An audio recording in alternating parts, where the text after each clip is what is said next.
నా లైఫ్లో నేను హ్యాపీగా ఉన్న రోజులు ఎప్పటికీ మర్చిపోవద్దని వాటిని డైరీలో బంధిస్తున్నాను. నా లైఫ్లో చాలా హ్యాపీగా ఉన్న రోజులు ఉన్నాయంటే అవి రోహన్తో గడిపిన రోజులు. ఎవ్వరూ లేని నా లైఫ్లో అంతా తానే నిల్చున్నాడు.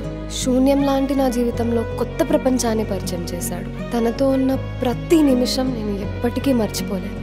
నేను రోహన్ పెళ్లి చేసుకున్న తర్వాత తను ఎంతో ఇష్టంగా కొనుక్కున్న ఇంట్లోకి మొదటిసారిగా అడుగుపెట్టాను.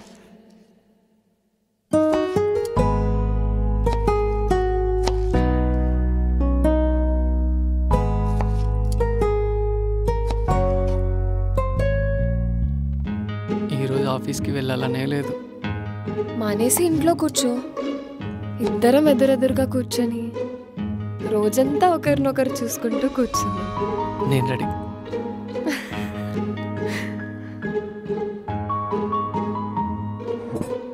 ఇది తాగు.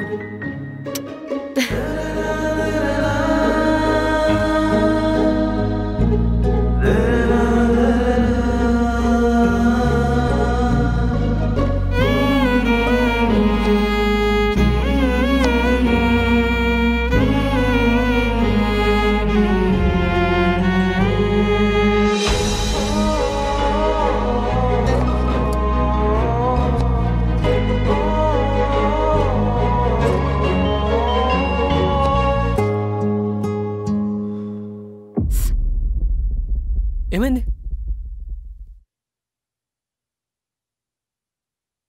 ఇంకోసారి కిచెన్లో అడుగు పెట్టామంటే చెప్తా. అబ్బో, మరి వంట ఎవరు చేసి పెడతారు? అయినా పెళ్ళైన కొత్తలో ప్రతి ఆడవాళ్ళకి ఇలా వేలు కట్టవడం, చేతులు కాలడం కామన్. వేరే ఆడవాళ్ళ గురించి నాకు తెలీదు, కానీ నా వైఫ్కి చిన్న గాయమైనా కూడా నేను తట్టుకోలేను. ఈ ప్రేమ పెళ్ళైన ఫస్ట్ ఇయర్లోనా లైఫ్ లాంగ్ ఉంటుందా? సారీ. అరే సారీ చెప్పాను కదా. పో, నువ్వు నీ బిల్డప్. చూద్దాం ఎన్ని గంటలు నువ్వు నాతో మాట్లాడకుండా ఉంటావా, నేను చూస్తా.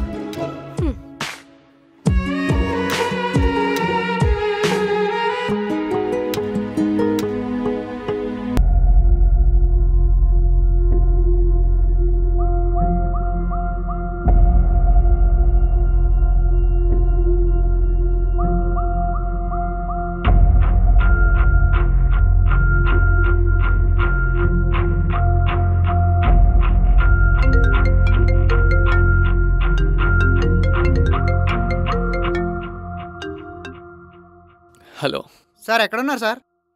ఇంట్లో ఉన్నాను. ఇంట్లోనా? ఏమైంది? అదేంటి సార్, నేను డెలిగేట్స్తో మీటింగ్ అరేంజ్ చేయమన్నారు కదా, వాళ్ళు ఆల్రెడీ వచ్చి కూర్చున్నారు సార్. ఆల్రెడీ ఇప్పుడు 9 అయింది. అవును కదా, సరే వస్తున్నా.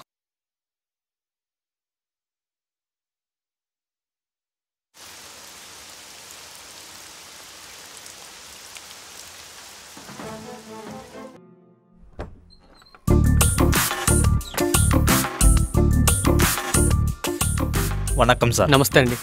హలో. కూర్చోండి.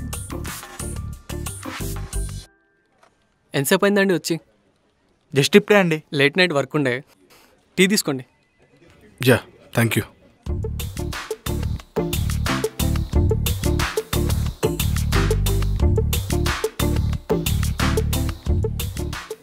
సో ఏమన్నారండి మీ బాస్ మన ప్రాజెక్ట్ గురించి? రాకేష్ గారు, మా బాస్ షాపింగ్ మాల్ కన్స్ట్రక్షన్ ప్రాజెక్ట్ని మీ కంపెనీకి ఇవ్వడానికి ఇంట్రెస్టెడ్గా ఉన్నారండి. వావ్, దట్స్ గ్రేట్ న్యూస్ అండి. అవునండి, మా బాస్ మీతో మాట్లాడి ఈ బిజినెస్ డీల్ ఫైనల్ చేద్దామని మిమ్మల్ని చెన్నైకి రమ్మని చెప్పారు. ఓకే, మరి ఎప్పుడు రమ్మంటారు చెన్నైకి? As soon as possible. ఈరోజు ఈవినింగ్ ఫ్లైట్కి రమ్మంటారా మరి? మీరు చాలా ఫాస్ట్ అని విన్నాం, మరి ఇంత ఫాస్టా? కాంపిటేటివ్ వరల్డ్ కదా సార్, ఆ మాత్రం ఫాస్ట్గా లేకపోతే వెనకబడిపోతాం. అదే కరెక్ట్ లేండి సార్. రవి, ఈరోజు ఈవినింగ్ చెన్నైకి ఫ్లైట్ టికెట్ బుక్ చేయమ్మా. సరే సార్.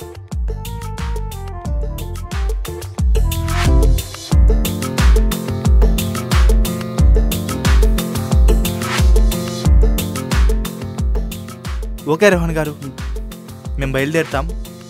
రేపు చెన్నైలో కలుద్దాం. ఓకే, తప్పకుండా అండి. See you soon.